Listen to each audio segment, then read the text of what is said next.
Hello tout le monde, j'espère que vous allez bien, bienvenue sur la chaîne du Club Crypto. On va faire une analyse technique, on va voir où est-ce qu'on en est actuellement sur GLD et si c'est intéressant de se repositionner dessus pour de l'investissement et voir un petit peu plus dans le détail court terme, moyen terme. Est-ce qu'on a plutôt une tendance qui est bullish ou une tendance qui est bearish? La dernière vidéo sur GLD, c'était le 10 juin. C'était juste ici sur cette bougie rouge, on était en plein marché baissier et on avait étudié justement où étaient les prochaines zones de support, un petit peu plus bas sur le prix, et où est-ce qu'on pouvait avoir des potentielles zones de résistance. Maintenant, on va refaire un point, on va refaire une mise à jour sur le token. Je sais que c'est un token qui est dans la communauté crypto française plaît beaucoup de gens s'y intéressent, donc si je peux vous fournir une analyse dessus, c'est parfait. Ici, ce qu'on va voir, c'est que déjà, on va faire une analyse en weekly, voir est-ce que les supports plus bas peuvent tenir, ou est-ce qu'on est en train de reprendre justement une dynamique plutôt haussière, est-ce qu'on est aussi possiblement en train de poser un bottom. Et ensuite, on va aller plutôt sur du daily. Ici, ce que vous voyez, je vous ai mis deux moyennes mobiles, la bleue et la verte, c'est qui vous donne des informations sur les tendances. C'est surtout ça l'usage premier des moyennes mobiles, c'est de voir si on est en tendance baissière ou en tendance haussière. Ici, on était en dessous, on était très éloigné. Vous voyez que les moyennes mobiles aussi étaient très écartées les unes des autres. Donc, grosse tendance baissière.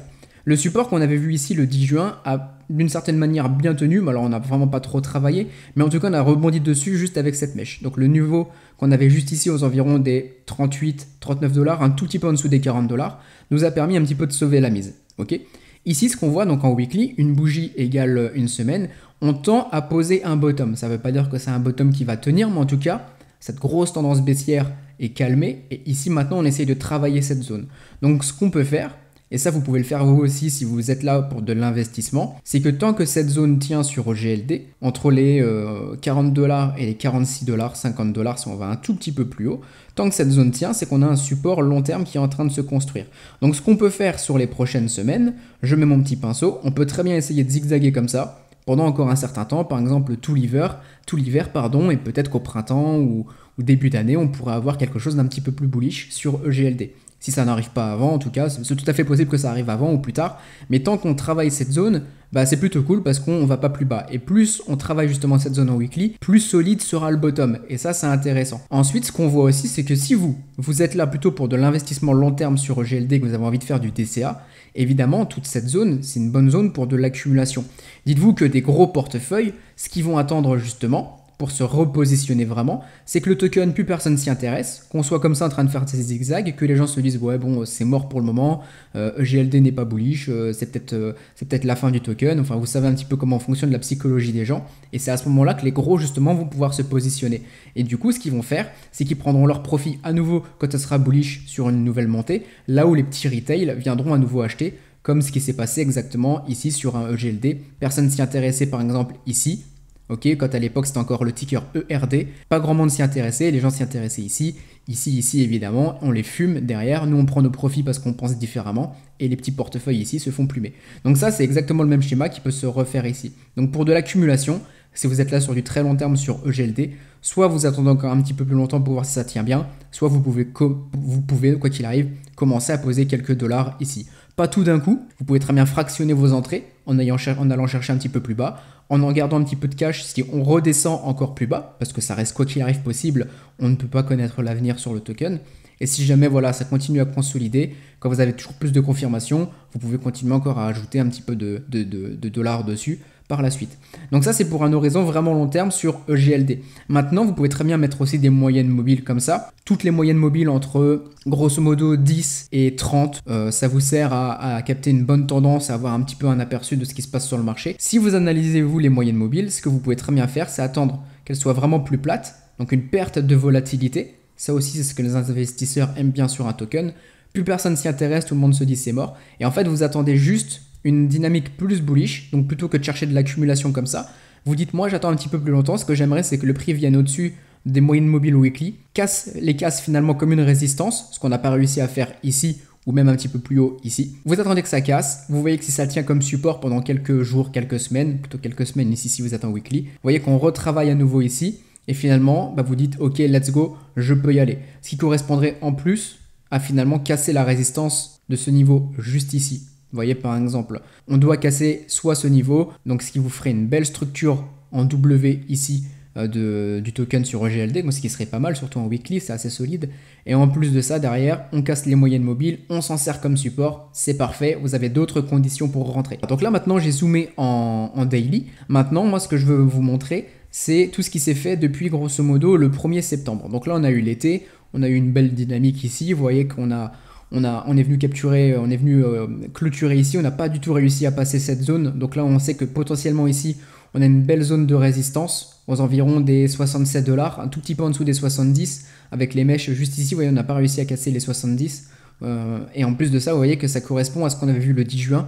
Cette zone ici de résistance, l'encadré gris, toute cette zone, il faut casser vraiment nettement les 70 $ parce qu'on n'a pas encore réussi ici. Et on est revenu justement travailler cette zone du bas du range juste ici. Et je vous fais un petit aparté juste avant de démarrer. Je vous dis en haut à droite, je vous mets l'ancienne vidéo d'analyse de EGLD. Et je vous mets aussi une analyse formation trading pour savoir comment trader un range. Donc comment trader quand le prix fait ping-pong entre un support et une résistance. Profitez-en, les deux vidéos sont notifiées en haut à droite. Ici justement, donc du coup, moi ce que je veux vous montrer c'est début septembre, tout ce qu'on a fait justement ici. Vous voyez que ici, on a forcément des gens qui long et des gens qui short. Ici, on avait eu cette clôture sur les 55-56 $. Ici, on est revenu, on a clôturé, on n'est pas venu chercher la liquidité des gens qui sont positionnés ici en short. C'est-à-dire que les gens qui short posent leur stop loss un petit peu plus haut. Et évidemment, ici, il y a des liquidités, il y a des gens qui sont en levier, etc. Pourquoi je parle de cette zone? Parce que si je viens en détail ici, vous voyez, c'est clôture ici, ici et à nouveau ici. On a une zone qui nous servait aussi de support-résistance en fonction du prix. Donc ça, c'est une zone que les gens forcément la voient. Et ils se disent, je vais placer mon stop un petit peu plus au-dessus ou dans ce support. Le prix va peut-être défendre dans cette résistance. Le prix peut-être que le prix ne va jamais y retourner. Pardon, je me suis un petit peu emmêlé. Donc finalement, il y a des gens avec des liquidités. Il y a de l'argent à aller chercher. Le prix justement, si je tends mon support, ma résistance un petit peu plus loin, ici justement, on a échoué. On a essayé de le break, on a échoué. Donc je vous le dessine. Ici, on aurait aimé ça au niveau du prix. On ne l'a pas eu justement. Ici, on est venu, on a break et finalement ces mèches et ces clôtures ont surtout servi à échouer et à prendre la liquidité. Donc finalement, on a pris la liquidité ici et on repart bearish derrière. Ça, c'est pas forcément bon sur le token quand vous voyez qu'on casse une résistance et que finalement on échoue tout de suite. On n'arrive pas à s'en servir comme support. On peut revenir taquiner un petit peu plus bas au niveau du prix. Maintenant, ce qu'il faut vraiment garder du coup, si vous voyez que le prix casse vraiment ces moyennes mobiles, c'est bearish. Clairement, ça veut dire qu'on perd encore en momentum ici.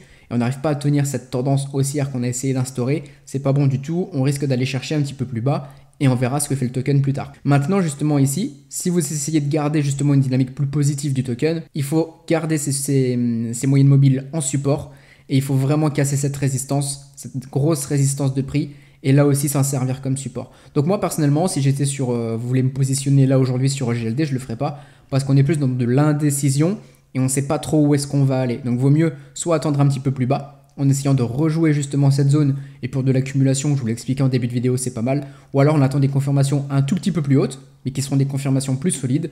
On cassera vraiment cette zone de résistance et on s'en servira comme support. Et puis ensuite on essaiera justement d'aller chercher d'autres zones un petit peu plus haut. Et en tout cas cette zone des 70 $ qu'on a juste ici, 67-70 $, va falloir en tous les cas bien la défoncer pour retrouver une grosse dynamique beaucoup plus bullish sur GLD. Et ça correspond justement à la zone dont je vous parlais aussi en milieu de vidéo, cette zone juste ici en weekly où je vous expliquais qu'on aurait un beau W. Donc tout concorde. Donc vous savez quelle zone regarder en termes de prix sur EGLD. Pas besoin d'aller beaucoup plus loin en termes d'analyse. Là, c'est amplement suffisant. Pas besoin de rajouter 1 million d'indicateurs. Ici, vous savez tout. Si vous avez des questions, des commentaires, allez-y dans les commentaires. Justement, j'y répondrai avec grand plaisir. Et évidemment aussi, vous pouvez rejoindre le Discord. Le lien dans la description. Dedans, vous avez le lien pour la formation de trading, le Telegram privé avec les signaux de trading. Ça aussi, les liens sont dans la description. Peu importe votre niveau, le Discord, vous pouvez y venir. On parle crypto. Vous pouvez poser vos questions. Moi, j'y suis tous les jours et je vous répondrai avec grand plaisir.